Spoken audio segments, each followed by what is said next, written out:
Good evening. I am Paula Fontana, Vice President of Strategic Programming Initiatives with the National Black MBA Association, and it is my pleasure to welcome you to tonight's seminar, Interviewing Strategies. While this is a skill that is useful throughout all stages of our careers, it is certainly relevant as we approach our 2020 conference and career fair, which is less than 3 weeks away. So be sure to register today, and you will see a link to do so in the chat box toward the end of tonight's session.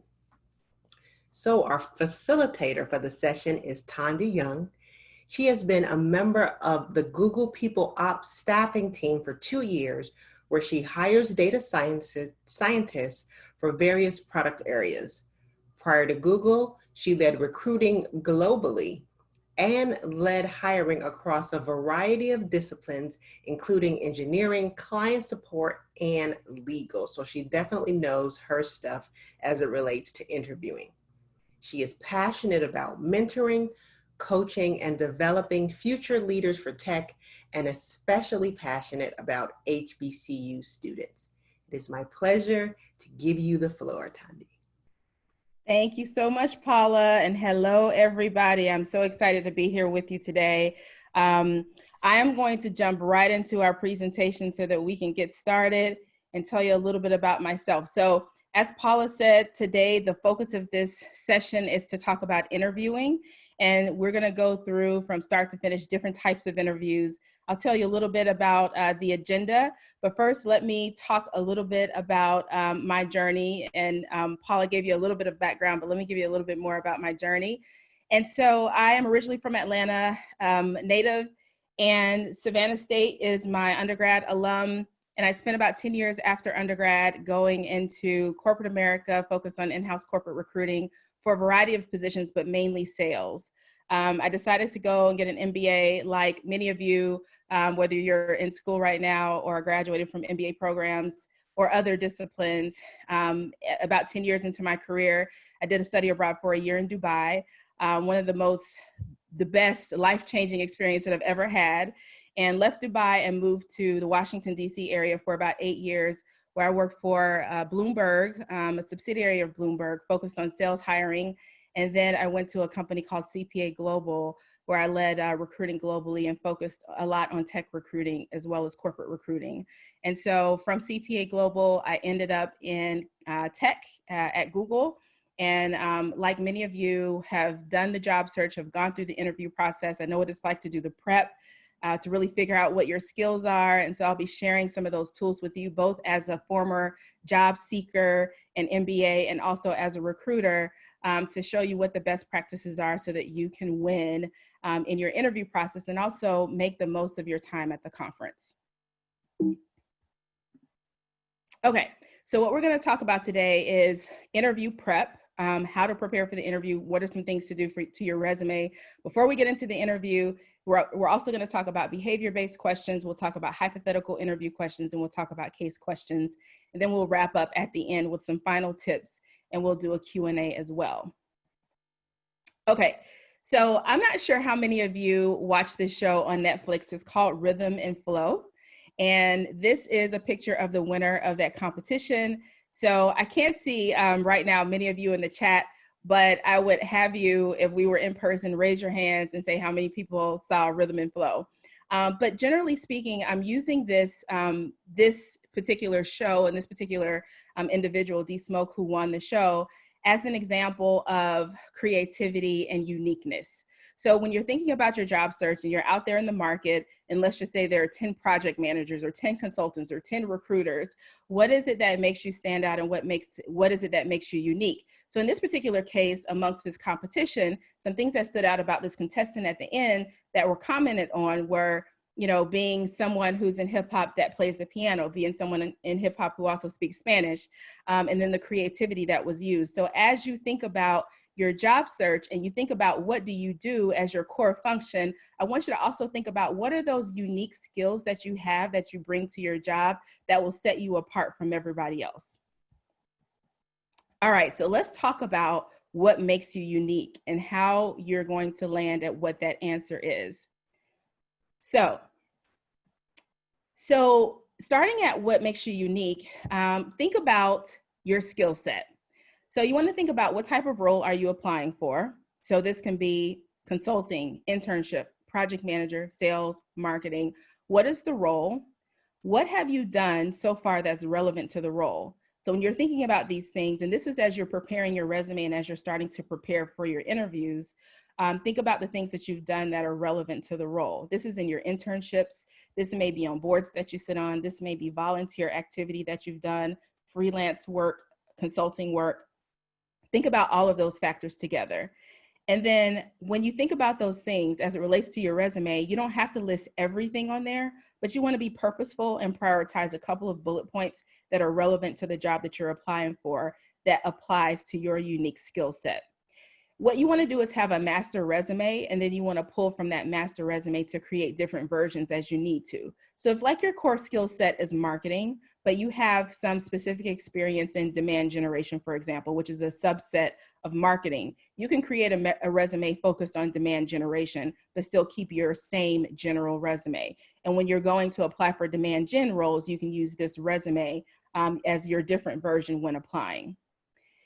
You want to tailor your resume, just as I spoke about before, to specific roles when needed. So that's really important. You'll notice as you apply to roles and as you look at roles before the conference, even after the conference, that each role will have its own specific minimum qualifications and preferred qualifications.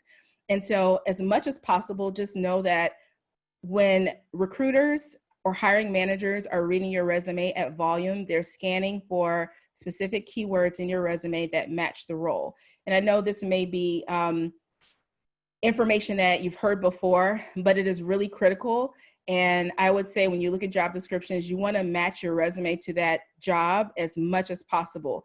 And this is matching with things that you've actually done that are relevant to the role. This is down to the number of years of experience, down to the titles that you've had, down to the skill set that the job description says that it's looking for. So generally speaking, you want to ensure that all of your unique skills and experiences are matching the minimum qualifications for the jobs that you're applying for. So this is your first approach to understanding your uniqueness and your skill set. Let's talk about also transferable skills. So transferable skills are skills that you have from jobs, volunteering, hobbies that you can transition over to a role from a previous role or from these different life experiences, and that you can use in your interviewing and that you can use on your resume. So using myself as an example, if the job itself is technology recruiter, the unique skills within recruiting are recruiting and engineering, recruiting and data science, recruiting and sales. So these are unique skills that I had before I applied to the technology role that I have now that were different than maybe others that were applying that may not have done, specifically data science, or may not have done a lot of engineering recruiting. So those are some things you want to think about even within your job role. What have you done that's different that you can put on your resume and that you can talk about in your interviews? So these are transferable skills. My transferable skill is that of recruiting, and then within recruiting, more transferable skills are the roles that I'm recruiting for. All right, so let's talk a little bit about preparing for the interview. So you want to write down success stories that will be shared during your interview. So these success stories can be awards that you've won, projects that you managed, internships that you had. It's just wins that you had overall. You want to share a couple of these bullet points on your resume under the title of achievements. So you'll have like your main heading of the job, you'll have your title, you'll have your 3 bullet points, which we'll talk about in a little bit in terms of how those should look. Under that, you'll have a section for achievements, and under achievements will be some of your success stories. You also want to prepare about 3 questions for your interviewer. So at the conference, you might not have the time, unless it's a pre-planned interview, to ask questions that you write down now. If it's just a quick coming up to the virtual booth and talking for a few minutes, absolutely, I recommend asking questions. But if it's questions more broadly about a specific role that you want to apply for, I think it's okay to ask some of those questions. But you also want to have some prepared for your interviews as well. Like, when you're interviewing for a specific role, how will success be measured? What is the scope of the role? What is the scope of the team? You also want to mock interview with a friend. So a lot of times we go through the interview process. I did this personally when I was launching my career search about maybe 8 years ago, I had someone do a mock interview with me and ask me the questions that they would ask me for the job that I wanted. And I answered those questions and they gave me very specific feedback. That feedback was really helpful, and it helped me to really redo the way that I was interviewing so that I could be successful in getting a job offer, and it did work.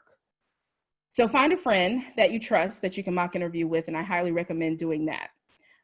You want to research the companies and the interviewers on LinkedIn if possible. Sometimes you won't always have the interviewers' names, but if you're privy to that information before your interview, you absolutely want to research both, and you want to find some common themes with the company and your values and interests, and also with the interviewer and your values and interests. It could be that you guys have worked at the same company before, or for the company, it could be that the goodwill of the company or the outreach or the social impact that they're having aligns with what your values are.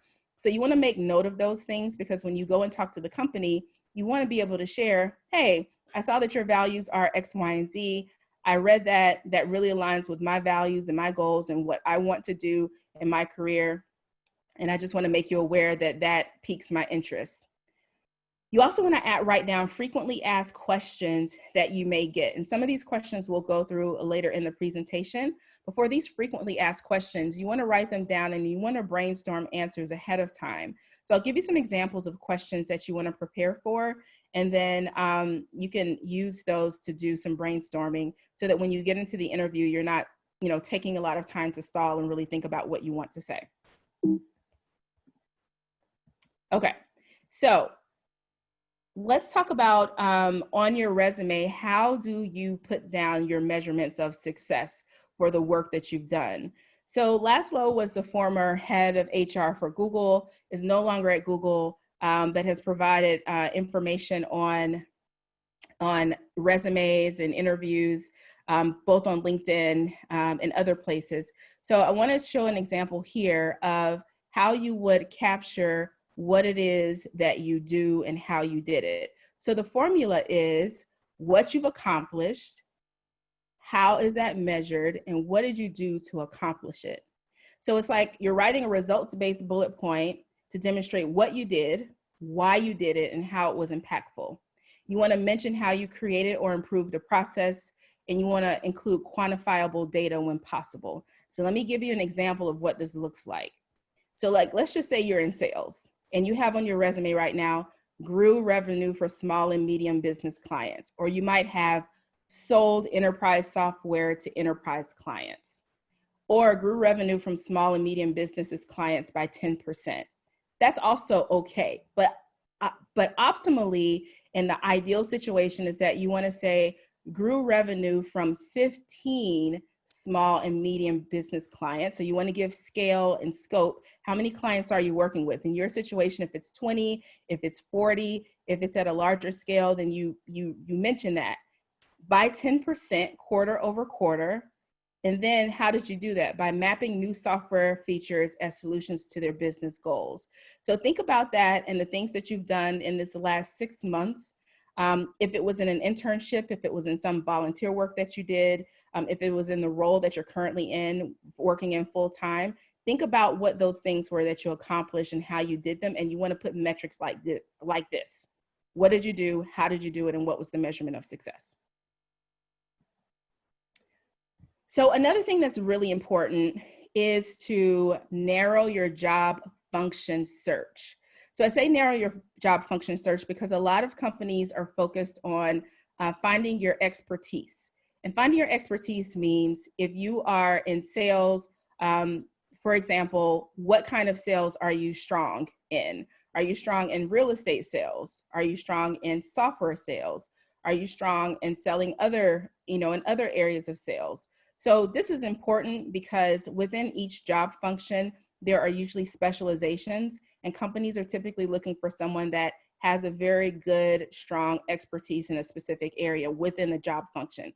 However, what I see on resumes a lot of times are lots of different job functions. And this is just generally speaking, I think people trying to show a variety of their experience.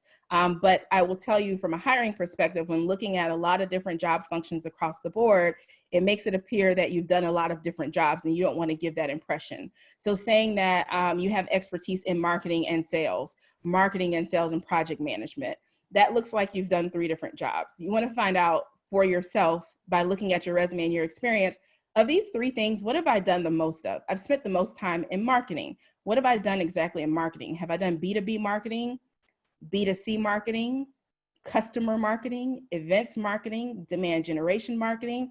You see where I'm going with this? There are always like segments even within a job function. So avoid the trap of putting a lot of different job functions on your resume and focus on one job function that you're really good at. And even within that job function, you want to show your expertise.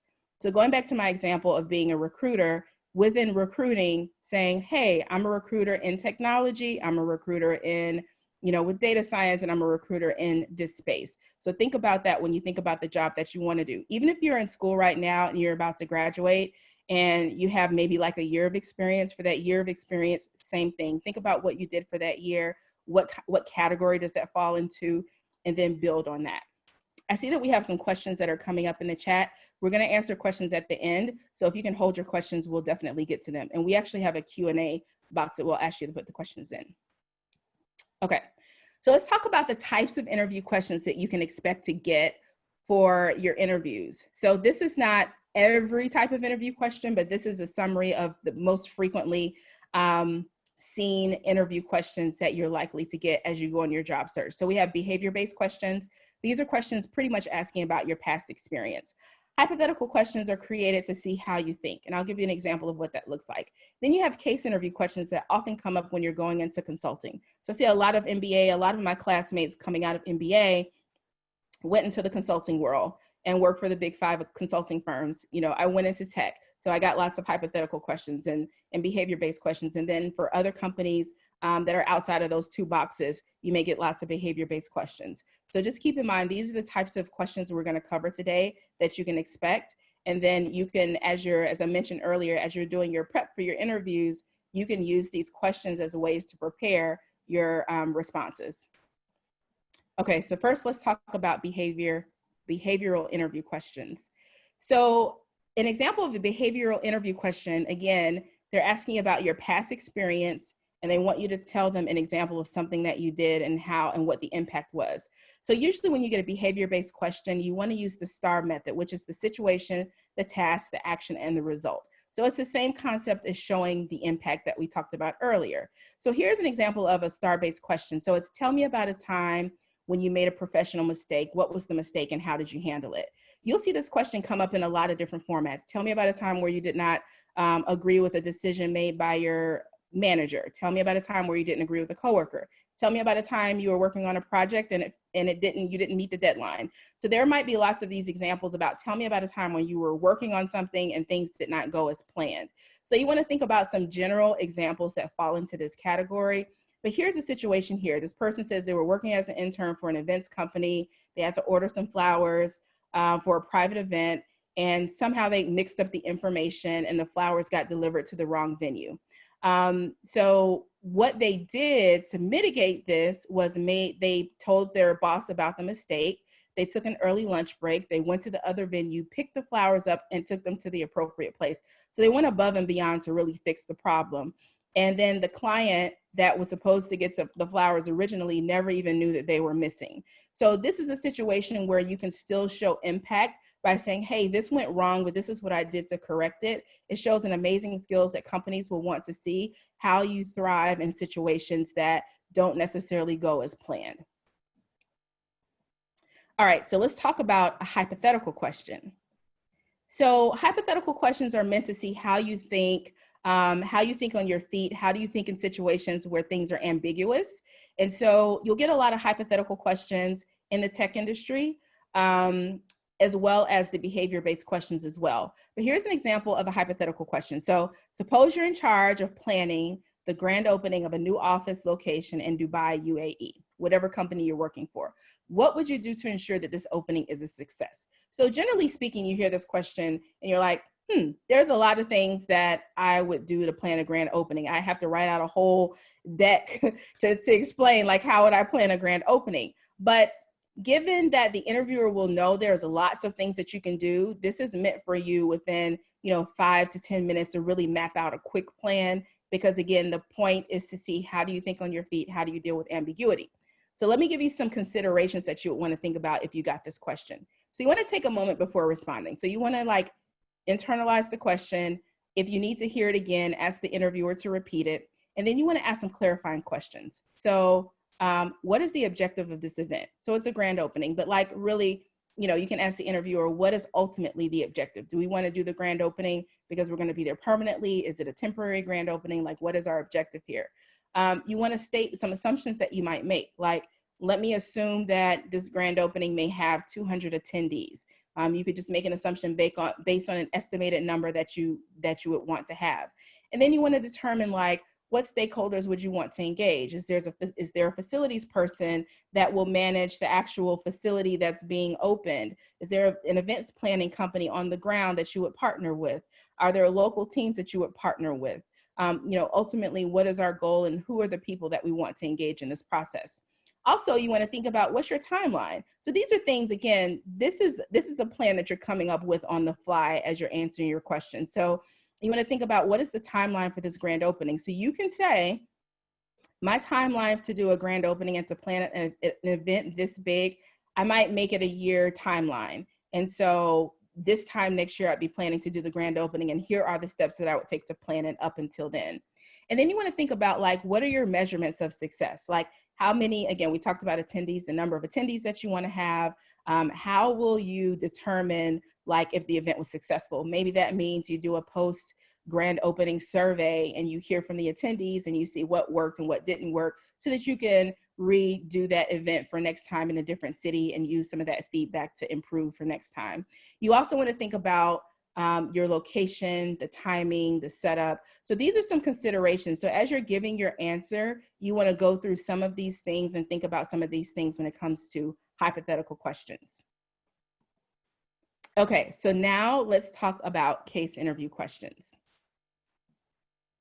Okay, so case questions you'll find both in consulting and in tech. Both have case consulting questions. The difference is that the tech industry, your case question might be, during a 1-hour interview, and you'll be given just the question, and you sit there and you kind of brainstorm the question with the interviewer, and you work through the metrics and the numbers on paper on the spot. Sometimes in the consulting world, you might get a case to take home. You may get a practice case to take home, or you may get a case to take home in general, or some companies, even outside of consulting, will give you cases to take home and read, and then you come back and you present your findings. So in this particular case, we have the Gates Foundation is a private organization. They have really vast ambitions, and one of the goals is to reduce extreme poverty worldwide. So in this case study, the foundation has asked McKinsey to design a basic financial services offering for inhabitants of remote communities in Mexico. So there's more to the case. I'm sure there are lots of numbers and lots of information. So that's kind of an example of the start of a consulting case question. For the tech industry, it might be something like, okay, so you're in charge of launching a new feed algorithm for Facebook, and the average time per session goes down by 20%. Per session could be, this feed algorithm could be, someone liked something on Facebook and it comes to your feed. And normally the way that feed comes to you, it could be in 20-second increments, but maybe now it's gone down to 10 seconds, so you don't see it. So it goes by a lot more quickly than it did before. So generally this case question is around what do you do to change that? So it takes a little bit of analytical skills and putting some numbers and assumptions together. But either way, they're problems for the business and they want you to solve them. So let's look into some things to consider, and we'll talk a little bit, we're gonna dive a little bit into consulting here. What do you consider when you get these types of questions? So generally speaking, on the consulting end, some things that you can ask or consider are, have the Gates Foundation faced this type of opportunity before? If so, how did it react? What was the outcome? What have other companies facing this situation done in the past? And then you can talk a little bit more with the interviewer as you're going through the case. Given what you've told me about the situation, I want to find out more about the current relationship that the Gates Foundation has with this distribution partner in Mexico. Can you give me some more details? And you can dig into more details. And then you could also say something like at the end, okay, as a next step, I'm going to discuss the Mexican market with you.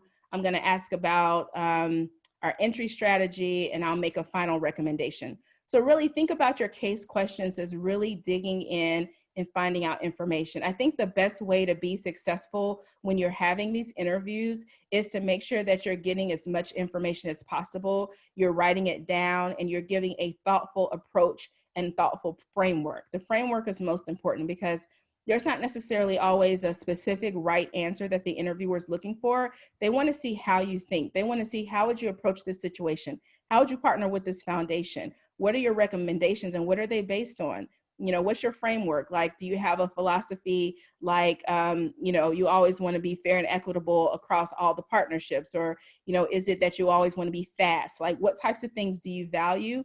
And so as you're coming up with your answer to your case question, you kind of put those thought processes and those frameworks into what your responses are. But these are some things that you want to consider when you have case questions. Okay, so now let's talk about one of the most frequently asked questions that comes up when you're interviewing or when you're at a conference or when you're just even having like informational interviews. And that is, tell me about yourself. I'm sure everybody's gotten this question. And it's one of those questions that if you're not prepared for it, you could spend some time thinking about, what do I want to say? And then you go down this path of like a long ramble and you don't want to get into that situation. So what I suggest is that you prepare a tell me about yourself pitch. It's sort of like your personal pitch, your personal, I guess, description of who you are and what you do and what you're looking for.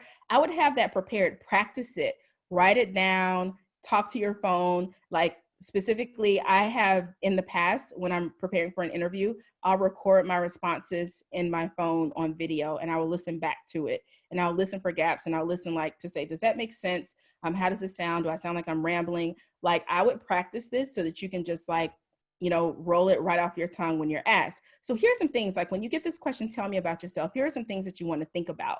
You want to talk about your relevant skills. You want to discuss like previous experience. You want to talk about your track record. What are you looking for? Why are you here? So here's an example. So in this particular example, you can say something like, you know, I've worked diligently in my career to prepare myself to become an accountant. My focus is on the tech industry. I'll get my MBA next year in 2021. I've already done 2 internships. I did one with X company, the other with X company. And, you know, really great news is that I was able to implement 2 processes that increased productivity by 25%. You can talk a little bit more about that. So those are my wins. I'm really excited about an accounting opportunity with your company, and I'd love to learn more about openings that you have. So that's quick. That may have taken like 20 seconds or so. So you want to think about, what's that win that you had? You don't have to give 2 wins from 2 companies. You can give 1, but this is just a framework that if you get the tell me about yourself question, you can kind of have together what it is that makes you unique. Kind of going back to that theme from the beginning, what have you done that you just think is fire? Like, this is me, this is my thing, this is what I do really, really well. And you want to incorporate that into your interviews. You want to incorporate that into your resume. You want to incorporate that into the tell me about yourself as well. Okay, so let's talk about virtual interview tips. So, and we're going to leave some time for questions. We'll have some time after I wrap this up to answer some questions. So virtual interview tips. So a couple of things you want to do before you have your interviews. You want to test your lighting and your background. This is really important. So I'll give you an example why a lot of times everybody's virtual now and working from home. You want to make sure that people can see you. So when you don't have lighting, you can see, as you can see with my lighting, it's dark like this. You want to make sure that you have something on your desk. And I'll show you in my next slide a picture of what this light is that I have. It's on Amazon. It's super easy to get. But you want to make sure that your background is well lit. You want to test your microphone and your volume prior. Do it with a friend or do it with a coordinator. So a lot of times when you're having interviews, I know when I interviewed with Google, I asked the coordinator to do a test run of the video conference. So I wanted to make sure my mic worked. I wanted to make sure the volume was good. I wanted to make sure there was like nothing weird that might happen with my laptop. We hopped on video conference for 5 minutes. We got off video conference and I was good. So by the time I had the interview, everything ran smoothly. So just try to do a test run if you have any concerns about your laptop not working or not functioning the way that you want it to. Make sure that your background and the room is quiet. This is across the board. Think about it for interviews. Think about it for informational interviews. Think about it for, your friend referred you to somebody who might have a job opening and you want to talk to them. I can't tell you how many times I've talked to people and they've been in their car with a lot of background noise, and not necessarily, and this is like if you're doing it for the purpose of interview. I don't mean if you're talking to friends, but if you're talking to someone for a position, and even if it's an informational or casual interview, I would take that very seriously, because that person's time is precious, and you want to make sure when you talk to them that you're in a quiet place and there's no background noise. You're not in the store, they don't hear the cash register and all of those types of things. So keep that in mind as well. Make sure that you have really good Wi-Fi reception. I think this goes without saying, but a couple of things to remember is that when you have video conference running on your computer, if you have a lot of windows open, it tends to make the video conference move slower. It freezes, or there might be some technical difficulty with it, not because the conference app doesn't work, but because there are so many windows open, the computer just doesn't have the capacity to run everything at the same time. So just make sure to close or minimize as many windows as possible before you get on video conference, so that when you get on that interview, you're not freezing and having to get off and jump back on, because if that happens, you're going to lose 10 minutes. And that's, if you have that one shot to shoot, like, you don't want to kill it because the video conference is freezing, etc. You want to call into your session early, about 3 to 5 minutes. Make sure you're dialed into the right session. Check for the phone number, the link, all of that information, just to make sure that you're in and everything is accurate. You want to have your laptop power cord nearby. You don't want your laptop to die. I will tell you personally, I'm on video conference calls throughout the day, and video conference does drain your battery. So even though I can charge it in the morning, by the time I get to the end of the day, it's very easy to die, especially if you're on an hour conference call. It can just slowly diminish. So you don't want to be stuck in a situation where you have low battery and you have to scramble to grab your cord to plug it back up. You want to make sure too that you have your phone on vibrate or on mute or do not disturb, so that calls don't come in also while you're on video conference. So make sure that that is taken care of as well. When you get your interview scheduled, keep in mind the time zone, the interview format that will take place, and your point of contact. So I know sometimes when I'm scheduling interviews for people that I work with, sometimes those interviews are with multiple people on the phone, and they might be in different time zones. Doesn't necessarily make a difference for you, but just make sure when you get the invite and you see the time, that make sure it's in your time zone and you have that accurate. And make sure you have a point of contact in the event that there is any sort of technical difficulty and you aren't able to get in. Make sure there's someone that you can reach out to via email or phone call if needed, just to correct any sort of issue with the video conference. And then same thing, have a backup number to call for any sort of technical difficulties. Okay, this is the light that I have. It's a simple selfie light for your phone. There are bigger ones, but if you're going out and you're looking for ways to make sure that you're well lit in your background outside of just the lighting in your home, then this is a good source to get for your lighting. Okay, so let's talk about now follow-up after the interview. So now you've gone to conference, you've met people, and you have some interviews scheduled. So let's first start with the fact that you have a couple of interviews scheduled and you've done those, and now you want to know, what do I do after the interview? I do get lots of questions often about, like, I don't want to feel like I'm harassing the hiring manager or harassing the recruiter. So how often do I follow up? What do I do? So you want to send thank you notes after the interviews when possible. I will tell you, for what I do in the industry that I work in tech, it's not reasonable to try to get interview thank yous out to every interviewer because of the volume of interviews that are done. They're usually 5, and getting the thank you notes out to the interviewers is not always logistically easy to manage. So if you're interviewing with tech, try to do it. Ask your recruiter or your coordinator if it makes sense to do it, and they'll tell you if it does. It might not be a deal breaker if you can't get that done. But for smaller companies and for companies where you're talking directly to the hiring manager, if you have a way to send them a thank you note, you can do it via LinkedIn. You can have it via their email address if you have it. Definitely send a thank you note when you can.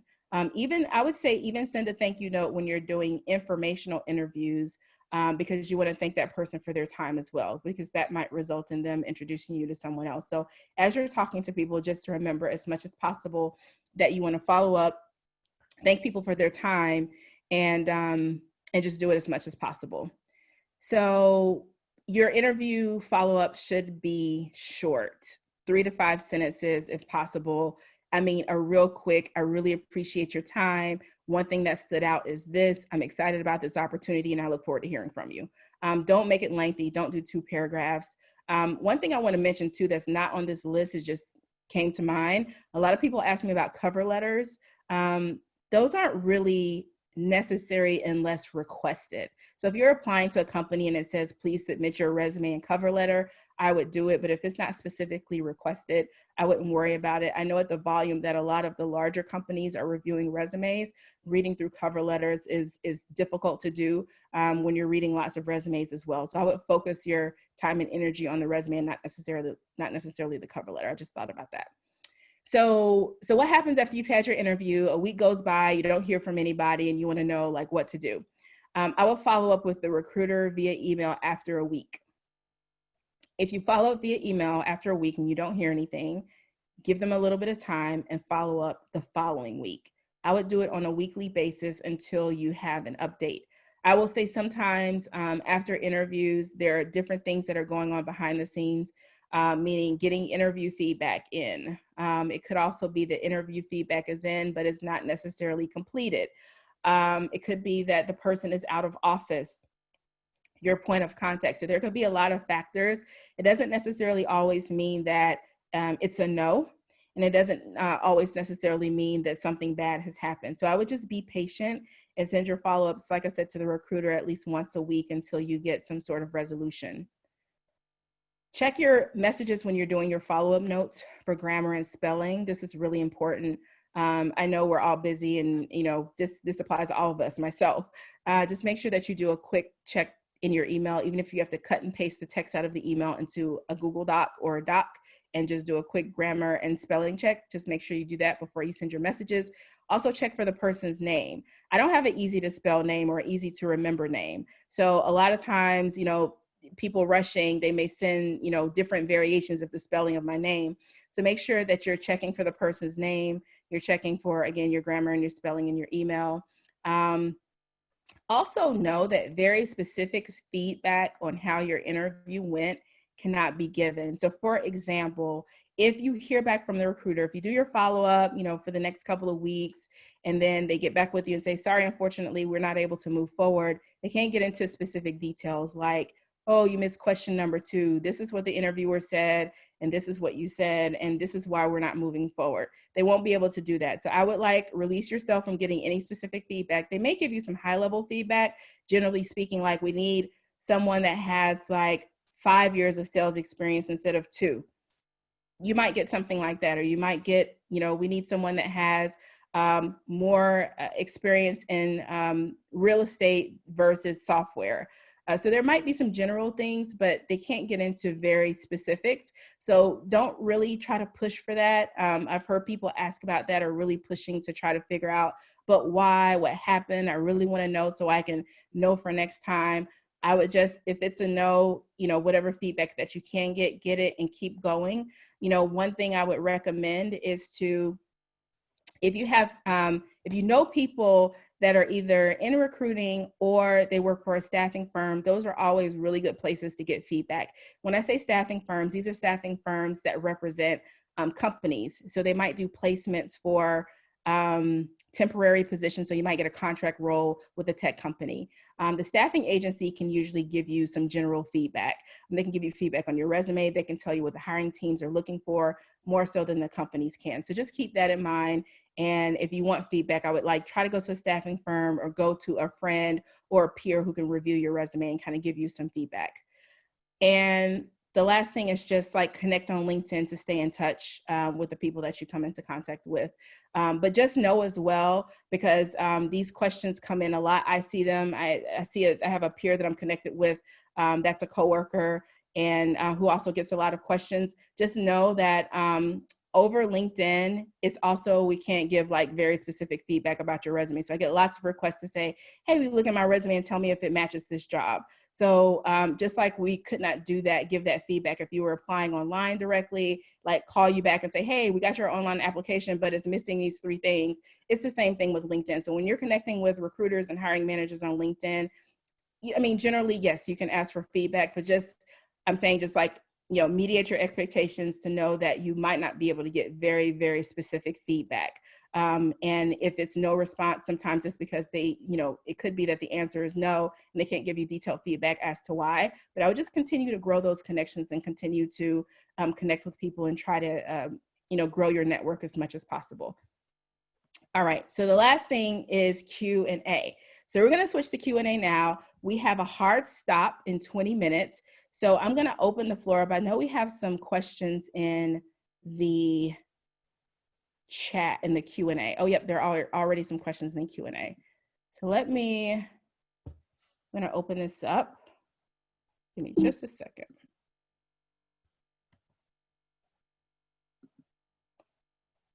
All righty. So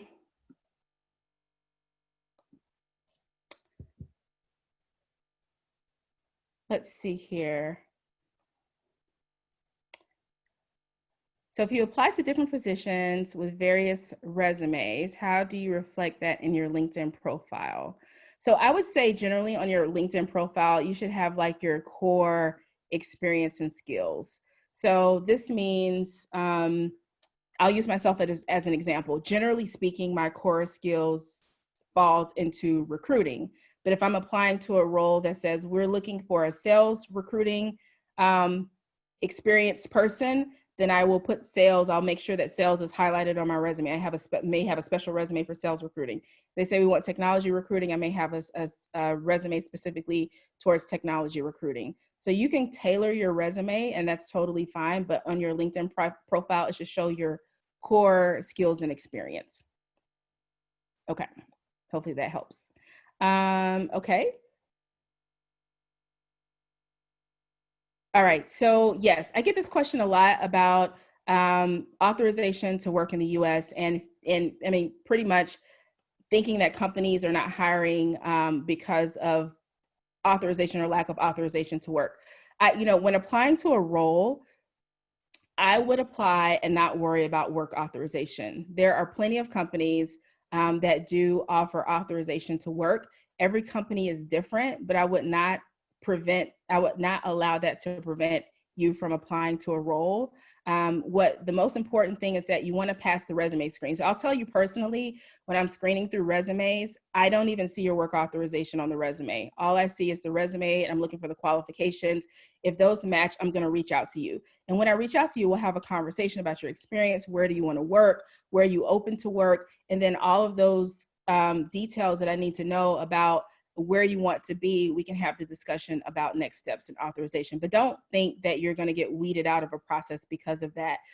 It may happen depending on the company and depending on what their needs are at the current time, but I would not allow you to prevent that. I would not allow that to prevent you from applying. Okay. So, okay, send to the recruiter. Do you send to the interview? Okay, send a thank you. I think this question is around sending a thank you note. Do you send a thank you note to the recruiter and the hiring manager? Yes. If you're able to get in touch with both of them, or if you have their email address, both of their email addresses, yes. Just know that not all hiring managers want to give their email addresses out. I've heard reports from different hiring managers getting lots of follow-up messages on LinkedIn, and sometimes it's too much for them to manage. So just keep that in mind. If they're not open to give it out, or if the recruiter can't give you the hiring manager's email address, you can say, hey, I wrote a thank you note for the hiring manager. Can you forward it? And that's totally acceptable as well. It's a great question.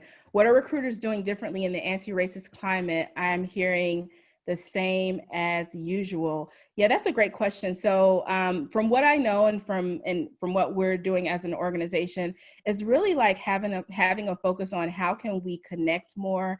Like, I will tell you, my personal philosophy is, that's why I'm here with you guys today. I think it's important to make sure that everybody has an equal opportunity to know what is required to get in with a specific company or with companies in general.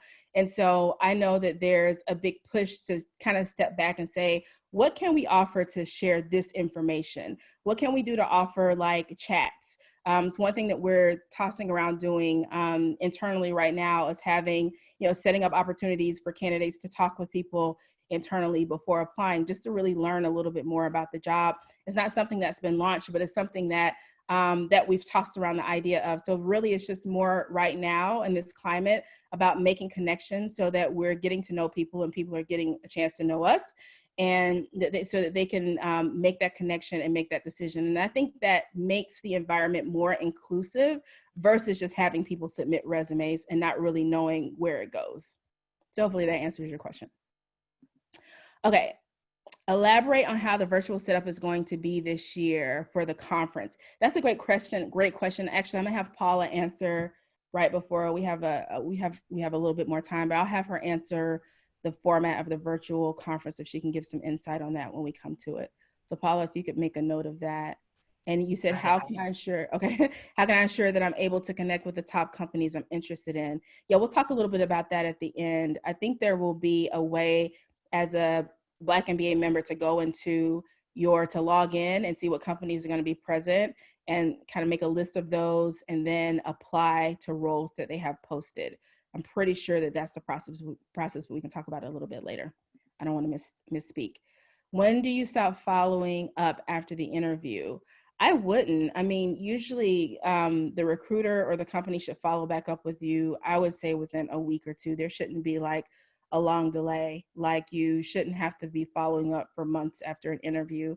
If you just don't hear anything at all, I mean, maybe after about 30 days, but it really should not take that long. If it is, is not a good sign, but you definitely want to follow up weekly, at least for about 3 or 4 weeks. All right, let's see. Oh yeah, hard copy of tonight's presentation.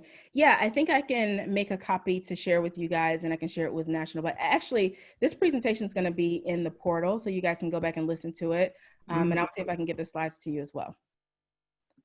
All right.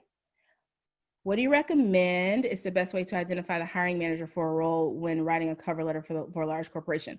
Only if the cover letter is requested. Please don't spend hours writing a cover letter if the company did not request it. I mean, the most important thing is the resume and that matching what the role is. I wouldn't worry about the hiring manager. Like when you're applying, I mean, if you think of a large company, I'll use our company as an example. The hiring manager is not reading the resumes. When you apply online at Google, is going to recruiting teams and not necessarily hiring managers. So at some point, your resume will go to the hiring manager, but at that point, they're looking for skills and experience. And if there is a request for a cover letter, then yes, I would absolutely write it and address it to that person. And a lot of times in job announcements, there will be like, address your cover letter to this person, but I wouldn't worry about doing a cover letter if it's not requested. And if it is, hopefully that information is on there. Okay, how do you address transferable skills for a position you want, but you never had the specific job title? You have the education as required. Okay, so that's a great question. So for jobs that you don't have, so let's use an example of that. Let's just say you're in marketing right now, but you want to go into sales and you've never done sales before.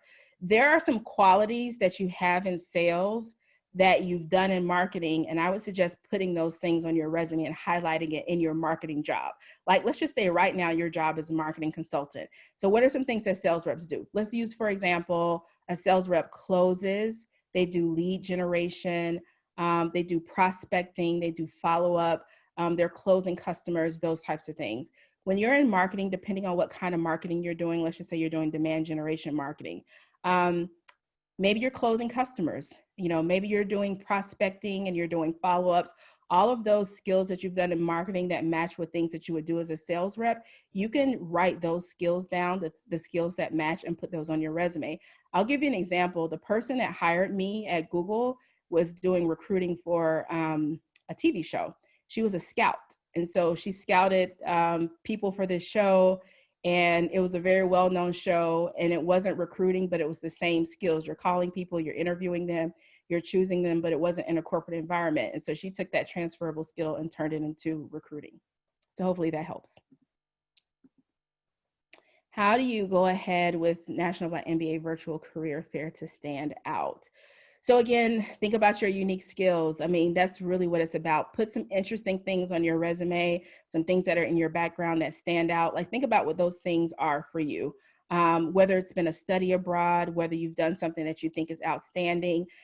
The key really to standing out, because when you're at National Black MBA, whether it was live or virtually, you're talking to someone and you're also giving them your resume. And there's going to be a quick scan of the resume. In that quick scan, you want to have those metrics that I talked about at the beginning of the presentation. What have you done? How did you do it? And what was the measurement of success? When you have that stuff on your resume and you're sharing it and you're telling me about yourself, you're automatically going to stand out. Like you want to do that with confidence. You want to do that with assurance. You want to do that just with enthusiasm and also knowing about the company. So doing that research and knowing what those unique skill sets are will make you stand out. And I'm just saying that from having done career fairs, lots of them, and talked to candidates. You just want to come up and really have those things prepared and just be on point. And I promise you, it will go a long way. Can you offer any tips on staying motivated through the countless interviews? Yes, I know it is a lot. Interviewing is a part-time job. I do realize that, you guys. It's difficult. It's difficult for me when I've interviewed. I spend at least an hour preparing for interviews when I have them. And I'm serious about that. Like I have a notebook and I write down all of the things that I'm telling you guys to do. I do that and I do it for an hour or more time. And I write down responses and I practice them. So what I would do is block off time to do the actual prep. Then you do your interview and then celebrate. You want to celebrate your win. So like after I've had an interview, I get excited. I do something nice for myself. It could be like I have a favorite meal or I get something that I like. Celebrate, take a break, wind down, do nothing, rest, go out and ride your bike, take a walk, and then get ready for the next interview. If you have interviews back to back, I've had that situation as well, where there's just like a series of interviews. Knock them out, but then, celebrate that pat yourself on the back for getting through the interviews, first of all, for studying, for doing a good job. Wait to do your follow-up. And I would just say rest. That's the most important thing, because you can't get burned out interviewing. I've seen it happen with my friends. And just make sure you take some time to take care of yourself in between after you've done all the preparation. Now, one thing I will say to stay efficient is like once you write down all of your achievements and stuff, keep that in a doc so that as you interview for the next roles, you're like being able to reference that doc and go back to it and answer those similar questions. That'll kind of help you stay efficient and not have to repeat and go over the same info. All right. Ideal length of resume for experience for more than 10 years. Great question. I would try to do no more than 2 pages. I think usually, depending on how much stuff you have in the last 10 years, I would do like a 2-page resume. And if your experience goes beyond 2 years, let's just say in the 2 pages, it's exactly 10 years. You can take like 3 bullet points at the bottom of the second page and put the rest of the experience with just like 1 line. So like, let's just say you worked at Google in 1992. It would say Google recruiter 92 to 93. That's it. And then the next job, let's say you worked at Apple recruiter 91 to 92. So you just have 3 bullet points with the title and the year and the company, and that's it. So that's what I would do. I would expand upon the 10 years, and then beyond that, I would just put like a little bit of information. Okay. What advice do you have for interviewees to remain comfortable and confident during interviews? I think I touched on this a little bit, but everybody has their thing that makes them feel alive when it's time to interview. Like for me, I like colorful things. Like I love yellow. I like yellow on myself. It gets me excited and hyped. You might have a song, you might have a thing that you like to do that just like boost your confidence. Like think about what those things are just to boost your confidence and your morale going into the interviews. Like talk to yourself, pep yourself up like you would do your friend. That's what I would recommend. But what also builds confidence is like knowing your stuff, knowing these unique spots, like knowing that you're about to walk out on stage and I am the best at this, whatever that this is. And if you don't know what you're like, let's just say you think, I don't know what I'm good at. I know I've done this and this, I don't know. Poll 3 or 4 of your friends, like before the conference, just say, hey, I have a quick question for you. You've worked with me or you know me for a while. Like, what do you think my strengths are? Write those strengths down, compile them together. We just did this exercise at work. Myself and my team, we all told each other what we thought we were unique at and good at. Write those things down and use them when you're selling yourself. That will absolutely boost your confidence. And you can even say, according to my peers, I'm really good at this. Does that make sense? Okay. All right. So, okay, how would you approach reaching out to a recruiter or hiring manager on LinkedIn about a job posting that you've applied for? Okay, honestly, people do this a lot. I don't recommend it because I think the volume that recruiters get, it's really hard for them to go in and answer this question. So for example, someone that I follow on LinkedIn who is a colleague said she had 2,000 messages pending that she was trying to get through. You know, it's impossible, humanly impossible for someone to get through that many messages. And it's the same stuff. Can you review my resume? I applied for this job. You want to focus all of your energy on making sure that your resume is tight. I will tell you guys, I was not referred to Google. I was not referred to Google. I applied online. No referral. I didn't know anybody. I didn't have an in. I didn't have any connections. We have 5 more minutes. So I'm going to answer 2 more questions. I didn't know anybody. So don't think that applying online is like you're copping out or you're not ever going to get an answer. I applied online to Google, not only to Google, but to other tech companies. And I got called back really quickly. It's because I did these things that I'm telling you guys to do. I made sure my resume matched the job description. I took the time to do all of that tedious work. So I would avoid trying to get people to read it and ask if you're a match. I would just apply and maybe follow up after that. There are some people that may answer your email, but I would defer to like just applying online. I'm going to answer one more question and then I'm going to kick off to Paula so that we can do some final things, talk about some things for the conference and survey. When entering a new industry with no experience, what advice would you give to an applicant? I would do some research on job descriptions that don't require years of experience. I think like for Google in particular, like we have rotation programs that you can apply to. That means if you graduate with your MBA and your specialty is finance, look online across companies for like finance rotation programs, consulting rotation programs, HR rotation programs. Usually those programs don't require experience. Okay, I'm gonna try squeezing 2 more. Yes, yes to the slides. All right, you ready, Paula? We have 4 more minutes. While you were answering that next question, can you stop sharing and I will. Oh, yes. Okay. Sorry, guys. I'm going to close out the rest of your questions. We got to as many as possible. Let me. You can answer one more, and then while you're answering, I'll pull up my slide. Okay. And actually, yeah, stop sharing altogether. Oh, altogether. Okay, got it. Let me, I think I did. Am I still sharing? Yep. Ooh, okay, got it. Okay. All right, and you want me to do one more question, or you want to go ahead with the? Go ahead. If Okay. you remember what it was. Yeah, I have one last. What tips or strategies might you recommend to candidates to navigate virtual career fairs to improve their outcomes? I think we touched on this earlier, just resume preparing your skills and your unique skill set and taking those to the career fair booths. Okay, I'm gonna let Paula present. Okay. All right, so I believe the question, can you see hopefully a convention center style? Okay, so I believe the question was about how to interview at conference, correct, or how to prepare? Mm-hmm. Yes. Okay. And so the main thing is, well, there are a few things.